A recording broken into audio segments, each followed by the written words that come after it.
ભગવાનના રૂપનું વર્ણન. બરહા પીડમ નટવર વપુ. ભગવાન કેવા છે? નટવર છે.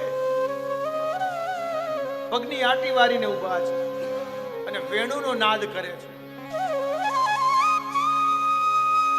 બંસી બજાવે છે. ભગવાન સંગીતના બહુ શોખીન છે. ભગવાનને સંગીત અતિશય પ્રિય છે અને પોતે ભગવાન બોલ્યા છે, વેદાનામ સામવેદોસ્મિ. સામવેદ એટલે આખું સંગીત. ભગવાન પોતે કહે છે કે વેદોમાં સામવેદ હું છું, મને સંગીત બહુ ગમે. એટલે તમે ભોળાનાથને જુઓ, એની પાસે ડમરું છે. આપણા દેવતાઓ બધા સંગીતના ચાહકો છે. પંચમ વેદ ઉચ્યતે. આ સંગીત વેદ છે.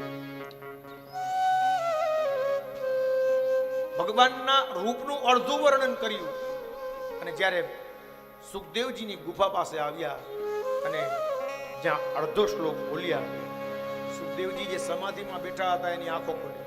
અરે, આવું ભગવાનનું રૂપ, આવું દર્શન, પણ આ અડધું લાગે છે.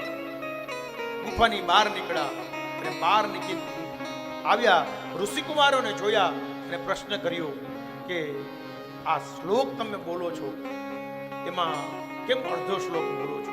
ભગવાનના પૂરા રૂપનું વર્ણન મને કરીને કહો. અને ઋષિકુમારોએ પૂરો શ્લોક વર્ણન કર્યો. રૂપ તો જોયું, પછી એક શ્લોક બીજો બોલ્યા.